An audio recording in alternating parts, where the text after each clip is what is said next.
అన్నీ కూడా విసర్జించమన్నాడు. ఎందుకు? నా శరీరంతో నేను ఏమైనా చేసుకుంటానండి, దేవునికేం అని నువ్వు అంటావని ఆయనకు తెలుసు. ఆయన ఏం చెప్తున్నాడంటే, నీ శరీరం నీకు ఇచ్చిందేరా, కానీ దాని ఆరోగ్యాన్ని కాపాడాల్సిన బాధ్యత నీదే.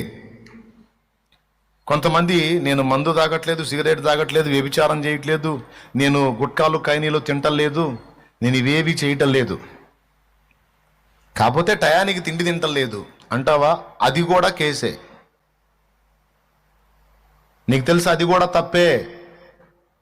టయానికి నువ్వు తిండి తినకపోవటం, టయానికి నిద్రపోకపోవటం, దేవుడు నీకు ఇచ్చిన ఆరోగ్యవంతమైన శరీరాన్ని పనికిమాలిన ఆలోచనలతో, వ్యర్థమైన వాటిని చూస్తూ, నిద్రని పాడు చేసుకుంటూ, దిగుళ్లతో, ఆవేదనతో, ఆలోచనలతో కృంగదీసుకుంటూ నీ అవయవాలను నువ్వే పాడు చేసుకోవటం కూడా మందు దాగిన పాపంతో సమానం. ఇది రాసుకో, మర్చిపోతావు మళ్ళీ. ఇదేముంది, నేను మందు తాగట్లే, సిగరెట్లు తాగట్లా, బీడీలు తాగట్లే.